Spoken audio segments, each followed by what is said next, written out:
ديدوش مراد un martyr de la révolution algérienne. الشهيد ديدوش مراد شهيد الثورة الجزائرية أو شهيد الوطن. Didouche Morad, surnommé C. Abdelkader, est une figure emblématique de la lutte pour l'indépendance de l'Algérie. Né le 13 juillet 1927 à Alger, il est décédé tragiquement le 18 janvier 1955 à Condé Smandou, aujourd'hui Zéroud Youssef, wilaya de Constantine. En tant que l'un de 6 fondateurs du Front de Libération Nationale, FLN, il a joué un rôle déterminant dans la première phase de la guerre d'indépendance algérienne.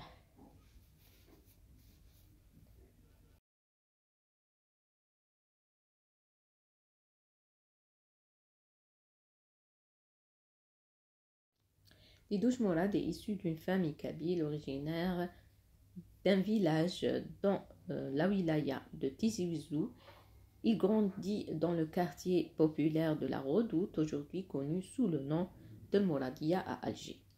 L'éducation, il commence sa scolarité à l'école de Moradia, où il se montre rapidement brillant. Il poursuit son éducation au lycée technique de Ruisseau, où il développe un intérêt marqué pour les questions politiques et sociales.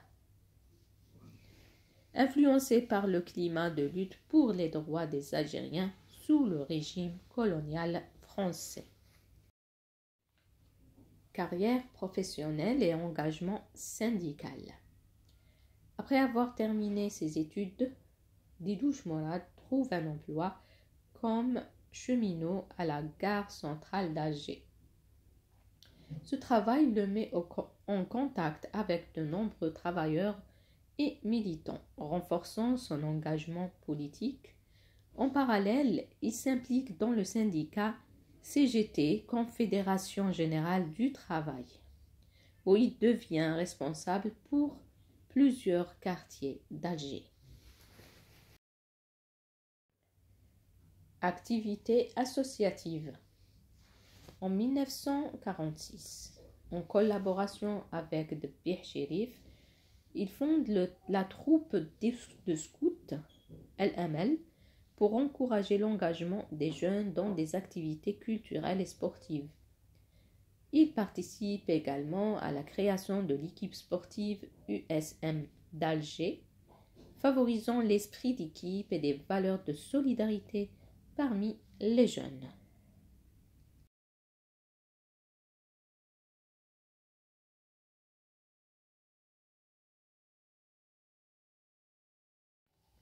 Parcours politique.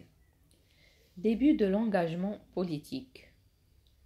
Didouche Morad commence à s'impliquer activement dans la politique algérienne en 1947 lorsqu'il organise des élections municipales dans son secteur. Cette initiative marque le début de son engagement pour la représentation des Algériens au sein des institutions coloniales. Arrestation et résistance. Lors d'une rafle orchestrée par la police, il est arrêté mais parvient à s'échapper, illustrant sa détermination à poursuivre la lutte. La même année, il participe à la création de l'organisation spéciale OS, une branche clandestine du mouvement pour le triomphe des libertés démocratiques, dirigé par Messalil Hadj. Il devient l'un des militants les plus actifs de cette organisation. En 1950, la police démantèle une grande partie de l'OS, entraînant l'arrestation de 130 membres. Bien que son rôle soit découvert, Didouche réussit encore une fois à échapper à la capture, mais est condamné par contumace à 10 ans de prison. Préparation à la Révolution. En 1952, avec Mostafa Ben Boulaïd et Debih Chérif, il crée un noyau clandestin à Alger dont la mission est de produire des bombes et de récupérer des armes laissées par les troupes américaines après la Seconde Guerre mondiale. Ces efforts visent à préparer le terrain pour la future révolution.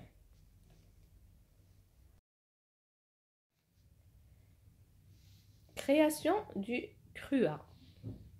Après des tensions au sein du mouvement pour le triomphe des libertés démocratiques MTLD, Didouche Morad se rend en France en 1953 où il devient l'adjoint de Mohamed Boudiaf au sein de la Fédération de France du MTLD.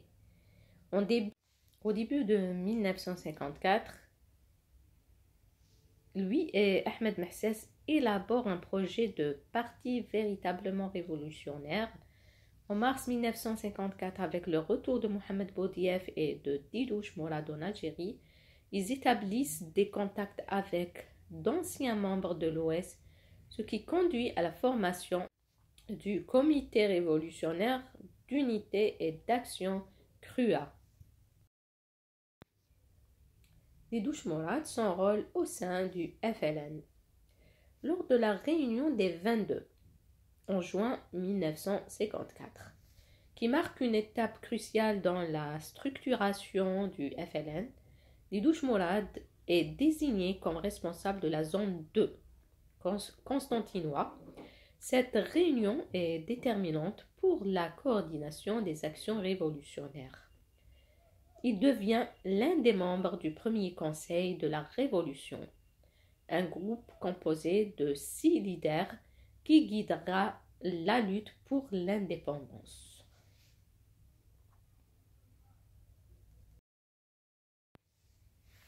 En octobre 1954, lorsque le CRUA est transformé en FLN, Didouche Morad reste un membre influent du Conseil, qui est élargi à 9 membres. Il est également l'un des rédacteurs de la Déclaration du 1er novembre 1954, diffusée dans tout le pays pour annoncer le début de la guerre d'indépendance, connue sous le nom de Toussaint Rouge. Le 18 janvier 1955, Didouche Morad tombe en martyr lors d'une bataille, appelée la bataille du Douar Zouadak, près de Constantine, à seulement 27 ans. Il devient le premier chef de zone à tomber au combat.